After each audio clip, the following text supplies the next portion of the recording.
Cucuran keringat Rasulullah, keluar keringat Rasulullah di wajah Rasulullah. Malaikat Jibril lalu berpaling. Nabi lalu bersabda, "Wahai malaikat Jibril, kenapa engkau palingkan mukamu? Apakah engkau jijik melihatku? Apakah kau jijik melihat wajah saya?" Jibril bersabda, "Ya Muhammad, ketahuilah demi Allah yang menguasai segala-galanya, tidak aku jijik melihat mukamu ya Muhammad. Aku tidak tega melihat engkau menghadapi sakaratil maut. Aku tidak mampu melihat engkau menghadapi sakaratil maut." Nabi lalu bersabda, "Ya Jibril, ketahuilah, andai saja Allah tidak cinta kepadaku, andai saja Allah tidak sayang kepadaku, betapa sakitnya sakaratil maut ini.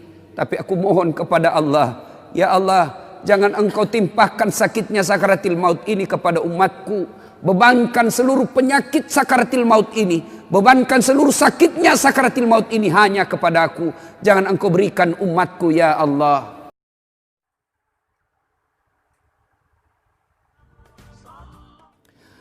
Suatu ketika Rasulullah Sallallahu Alaihi Wasallam selesai sholat subuh seperti ini.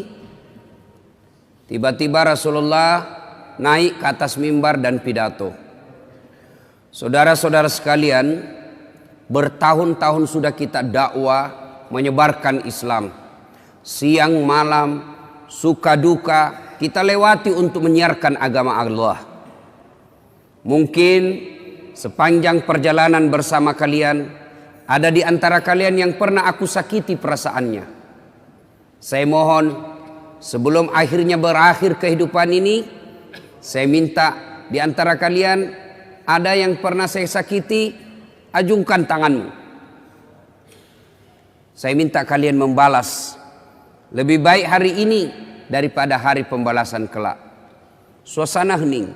Hampir seluruh sahabat menangis, termasuk Abu Bakar Siddiq. Dalam keheningan itu, salah seorang sahabat bernama Uqasyah, dia angkat tangannya. "Ya Rasulullah, saya pernah Anda sakiti." Kata Nabi, "Kapan?" "Saat itu perang. Anda naik onta, saya di samping Anda. Anda cambuk ontanya, saya kena. Hari ini saya ingin melakukan pembalasan." Sahabat semua jengkel. Wah, ini Nabi lagi sakit masih mau juga melakukan pembalasan. Maka berdirilah Umar bin Khattab. "Uqasyah, kalau kau ingin melakukan kisah pembalasan, saya yang kau cambuk. Jangan kau sakiti Rasulullah." Kata Nabi, "Umar, saya paham niat baikmu. Tapi dosa, nafsi-nafsi tidak boleh ditanggung. Duduk kau Umar." Duduk Umar. Maju Uqasyah, ditahan lagi oleh Abu Bakar. "Wahai saudaraku, jika tanganmu ingin betul nyambuk, diriku kau cambuk, jangan baginda Rasulullah Muhammad sallallahu alaihi wasallam." Nabi bersabda, "Abu Bakar, saya paham niat baikmu, tapi dosa tidak boleh diwakilkan. Duduk kau." Duduk Abu Bakar. Maju, makin maju Uqasyah dengan cambuknya. Lalu berdiri cucu beliau Hasan Husain. "Wahai Uqasyah, jika tanganmu ingin mencambuk keturunan Rasulullah, jika engkau ingin mencambuk darah daging Rasulullah, maka cambuklah kami cucunya. Sama kau mencambuk dan menyakiti Rasulullah. Tolong, jangan kakek kami kau sakiti." Nabi meneteskan air mata dan berkata, "Cucuku, dosa tidak boleh diwakilkan untuk. Duduk engkau." Duduklah Hasan Husain. Semakin mendekat Uqasyah, dia angkat cambuknya. Begitu dekat, dia buang cambuknya, lalu dia peluk Nabi. Sahabat semua heran, "Apa maksudmu? Tadi kau mau mencambuk Nabi, sekarang kau peluk sambil menangis." Dengar jawaban Uqasyah. Dia lalu berkata, "Ya Rasulullah, maafkan saya. Saya tahu sebentar lagi Anda meninggalkan kami. Ingin rasanya tubuhku yang hina ini memeluk badan Rasulullah sebelum kita berpisah.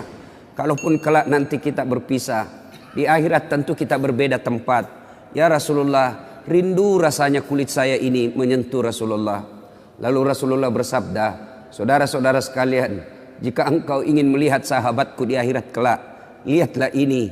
karena cintanya kepada Rasulullah Muhammad sallallahu alaihi wasallam. Tepat hari Senin 12 Rabiul Awal tahun ke-11 Hijriah bersamaan dengan hari lahirnya Rasulullah, hari Senin tanggal 12 Rabiul Awal tahun ke-11 Hijriah, Allah perintahkan kepada malaikat Jibril, Jibril, kau turun jemput kekasihku Muhammad, cabut nyawanya, dengan catatan tanya dulu, jika dia sudah mau lakukan tugasmu, tapi jika belum mau tunda tugasmu sampai dia mau. Panggil 3 malaikat menyertaimu, Mikail, Israel, Israfil. Turunlah malaikat. Di langit ke-7 mereka masih berempat, langit ke-6 mereka masih berempat. Sampai di langit pertama malaikat Jibril berkata, wahai malaikat pencabut nyawa, kau sajalah yang turun ke dunia. Saya tidak tega menemanimu dan melihat engkau mencabut rohnya Muhammad sallallahu alaihi wasallam. Lalu malaikat pencabut nyawa berkata, Jibril, kenapa kau tidak turun menyertai kami? Bukankah selama ini engkau yang menyertai Rasulullah? Bukankah selama ini engkau yang menemui Rasulullah? Kami tidak pernah menemui Rasulullah. Turunlah bersama kami. Jibril berkata, maafkan saya tidak betul-betul tidak mampu melihat engkau mencabut rohnya Rasulullah. Turunlah 4 malaikat ini. Lalu malaikat mengetuk pintu Rasulullah, ketuk rumah Rasulullah. Assalamualaikum warahmatullahi wabarakatuh ya Rasulullah. Nabi dalam rumah menjawabnya, waalaikumsalam warahmatullahi wabarakatuh. Fatimah membuka pintu, ternyata tidak ada orang di depan pintu. Rasulullah lalu bersabda, sudah ada di samping saya. Malaikat pencabut nyawa berkata, ya Muhammad, hari ini aku diperintah Allah untuk mencabut ruhmu. Menurutmu bagaimana? Kira-kira kalau Bapak ditanya seperti itu, apa jawaban Bapak? Kalau saya ada saat hari ini Allah perintah untuk mencabut rohmu, maka saya akan menjawab, tunggu dulu, istri saya baru 1. Rasulullah menjawabnya, wahai malaikat, 24 nabi dan rasul senior saya, 24 nabi dan rasul pendahulu saya, setelah mereka melaksanakan tugas, mereka pun menghadap kepada Allah. Hari ini saya siap menghadap, tapi saya lihat ini ada keanehan. Apa ya Rasulullah? Mana malaikat Jibril? Kok tidak ada di antara kalian? Mana sahabat saya? Mana Jibril? Malaikat pencabut nyawa berkata, Jibril menunggu di atas langit. Dia tidak datang untuk menyertai kami. Lalu Nabi perintahkan, kau panggil dulu. Ada perkara yang penting yang ingin saya tanyakan kepada Jibril. Setelah itu saya siap menghadap kepada Allah. Naiklah malaikat pencabut nyawa dan berkata kepada Jibril, ya Jibril, engkau dicari sahabatmu, turunlah engkau menyertai kami. Turun malaikat Jibril. Lalu ketemu dengan Nabi. Nabi bertanya kepada Jibril, ya Jibril, kalau hari ini aku harus menghadap kepada Allah, tolong berikan saya berita gembira, tolong perdengarkan saya kalimat yang nikmat di telinga saya. Lalu Jibril bersabda, ya Muhammad, saya dapat berita gembira dari Allah. Seluruh malaikat yang pernah Allah ciptakan antri untuk menyambut rohmu ya Muhammad. Apalagi ya Jibril, ya Muhammad, seluruh nabi 24 haram masuk surga sebelum engkau lebih dulu. Meskipun engkau nabi paling terakhir, tapi Allah memberikan garansi dan jaminan haram seluruh nabi dan rasul masuk ke dalam surga sebelum engkau lebih dulu ya Muhammad. Nabi mengucapkan alhamdulillah. Apalagi ya Jibril, ya Muhammad, jika engkau punya dosa dan kesalahan, Allah telah mengampuni dosa dan kesalahanmu. Nabi bersabda, alhamdulillah. Tapi ya Jibril, itu kan saya, itu diri saya. Ya Jibril, saya tidak cemas soal diri saya tidak ragu soal diri saya. Yang saya cemaskan umatku ya Jibril. Bagaimana umatku sepeninggal aku kelak? Subhanallah.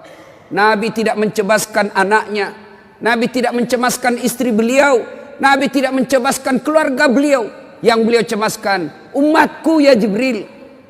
Jibril lalu berkata, baiklah kalau begitu ya Muhammad, nantikan saya. Jibril lalu menghadap kepada Allah. Selang beberapa saat muncul kembali dan berkata, ya Muhammad, aku telah mendapat berita gembira dari Allah. Meskipun engkau sudah tidak di tengah-tengah mereka, meskipun engkau sudah tidak berada di tengah umatmu, selama umatmu berpegang kepada Quran dan Sunnah, mereka akan selamat dunia sampai di akhirat. Mendengar ini Rasulullah lalu tersenyum dan berkata, alhamdulillah, segala puji bagi Allah. Malaikat pencabut nyawa, silahkan laksanakan tugasmu. Jibril mundur, majulah malaikat pencabut nyawa melaksanakan tugas dan berkata, kalau bahasa kita, ya Muhammad, maafkan saya, maafkan saya tidak mampu melakukan ini, tapi ini perintah dari Allah. Lalu Nabi bersabda, laksanakan tugasmu, saya pun siap melakukannya. Mundur malaikat Jibril, majulah malaikat pencabut nyawa melaksanakan tugasnya. Keluar rohnya Rasulullah, perlahan-perlahan meninggalkan telapak kaki Rasulullah. Telapak kaki Rasulullah menggigil naik ke atas betis Rasulullah, naik ke paha Rasulullah, sampai ke perut. Bercucuran keringat Rasulullah, keluar keringat Rasulullah di wajah Rasulullah. Malaikat Jibril lalu berpaling. Nabi lalu bersabda, wahai malaikat Jibril, kenapa engkau palingkan mukamu? Apakah engkau jijik melihatku? Apakah kau jijik melihat wajah saya? Jibril bersabda, ya Muhammad, ketahuilah demi Allah yang menguasai segala-galanya, tidak aku jijik melihat mukamu ya Muhammad. Aku tidak tega melihat engkau menghadapi sakaratil maut. Aku tidak mampu melihat engkau menghadapi sakaratil maut. Nabi lalu bersabda, ya Jibril, ketahuilah, andai saja Allah tidak cinta kepadaku, andai saja Allah tidak sayang kepadaku, betapa sakitnya sakaratil maut ini. Tapi aku mohon kepada Allah, ya Allah, jangan engkau timpahkan sakitnya sakaratil maut ini kepada umatku. Bebankan seluruh penyakit sakaratil maut ini, bebankan seluruh sakitnya sakaratil maut ini hanya kepada aku. Jangan engkau berikan umatku ya Allah. Begitulah cintanya Rasulullah kepada kita. Perlahan-lahan sampai ke tenggorokan. Sampai ke tenggorokan ruh Rasulullah. Habis menggigil seluruh badan Rasulullah, ditinggal ruhnya. Lalu di penghujung bibir beliau mengucapkan, pelihara solat kalian, pelihara solat kalian, pelihara solat kalian. Yang kedua Rasulullah berpesan, pelihara wanita di antara kalian, pelihara anak-anak gadis kalian, pelihara istri-istri kalian. Dan yang terakhir beliau ucapkan, tidak satu pun keluarga yang diucapkan. Beliau tidak mengucapkan Khadijah, Khadijah. Beliau tidak mengucapkan Aisyah. Beliau tidak mengucapkan Hasan, Husain. Siapa yang diucapkan? Ummati, ummati, ummati. Berangkat Rasulullah. Hebohlah Mekah. Berduka seluruh Mekah. Abu Bakar menggigil. Sahabat yang lain meneteskan air mata. Satu sahabat yang tidak mau menerima kenyataan, Umar bin Khattab. Ketika disampaikan orang-orang, Rasulullah telah meninggalkan kita, Rasulullah telah menghadap kepada Allah, heboh satu Mekah. Umar bin Khattab marah, dia cambuk, dia tarik pedangnya dan berkata, siapa yang mengatakan Muhammad wafat, maka aku tebas batang lehernya. Umar tidak bisa, Umar tidak mampu menerima kenyataan Rasulullah berpisah dengannya. Dan Umar mengamuk, siapa yang mengatakan Muhammad mati, saya tebas batang lehermu. Tampil Abu Bakar Siddiq berdiri di depan rumah Rasulullah dan bersabda dan berkata, siapa yang menyembah Muhammad, sesungguhnya Muhammad telah menghadap kepada Tuhannya. Tapi siapa yang menyembah Allah, Allah tidak akan mati, Allah akan abadi selama-lamanya. Mendengar ini lunglai seluruh badan Umar, jatuh sempoyongan tidak mampu berdiri. Begitu menyadari Rasulullah telah meninggalkannya. Begitulah para sahabat mencintai Rasulullah. Bagaimana cinta kita kepada Rasulullah? Kita lebih cinta kepada mobil daripada cinta kepada Rasulullah. Kita lebih cinta kepada harta daripada cinta kepada Rasulullah. Kalau Rasulullah bukan cuma di dunia beliau cinta kepada kita, sampai di akhirat beliau mencintai kita. Dijelaskan dalam riwayat, ketika hari kebangkitan kelak, hari kiamat telah berlalu, seluruh makhluk binasa. Allah perintahkan kepada malaikat Jibril, ya Jibril, kau bangkitkan seluruh manusia. Kau cari makam Muhammad, kekasihku Muhammad. Kau bangkitkan Muhammad. Lalu malaikat Jibril berdoa kepada Allah, ya Allah berikan saya tanda untuk menemukan makam Rasulullah. Bayangkan habis kiamat, porak-poranda dunia, berantakan dunia, lalu disuruh mencari. Jibril disuruh mencari makam Rasulullah. Dengan izin Allah, makam Rasulullah mengeluarkan asap. Lalu jasad Rasulullah bangkit. Seperti kalau Bapak lihat sirkus, naik jasad Rasulullah terangkat, ya kurang-kurang seperti ini. Naik badan Rasulullah, lalu Rasulullah badannya demi Allah diriwayatkan tidak rusak, tidak dimakan ulat, tidak dihancurkan tanah, seperti badan Rasulullah ketika hidup. Bangkit Rasulullah seolah baru bangun dari tidurnya. Dia gosok mata Rasulullah. Begitu terbuka mata Rasulullah seolah bangun dari tidur. Begitu dia buka, nampak ada Jibril di depannya. Lalu Rasulullah berkata kepada Jibril, ya Jibril, hari apa ini? Jibril menjawab, ya Muhammad, inilah hari kebangkitan seperti yang Allah janjikan kepada kalian. Kira-kira saat itu siapa yang dicari Rasulullah? Apakah beliau mencari bapaknya yang tidak pernah dilihat sama sekali? Apakah beliau mencari ibunya yang hanya 2 tahun 4 hari bersamanya? Apakah beliau mencari cucu kesayangan beliau Hasan Hussein? Tidak. Tidak satu pun keluarga beliau yang dia cari. Pada saat itu Rasulullah bersabda, ya Jibril, kalau ini hari kebangkitan, aina ummati? Mana umatku? Mana umatku Jibril? Kita yang dicarinya. Begitu cintanya Rasulullah kepada kita. Rasanya tidak ada satupun pemimpin di dunia ini yang mencintai umatnya seperti cintanya Rasulullah sallallahu alaihi wasallam kepada kita. Mari kita lihat cinta kita kepada Nabi. Salawat aja kita malas. Sallallahu ala Muhammad, sallallahu alaihi wasallam, sallallahu ala Muhammad, sallallahu alaihi wasallam. Ya Nabi, salam alaik. Ya Rasul, salam alaik. Ya Habib, salam alaik.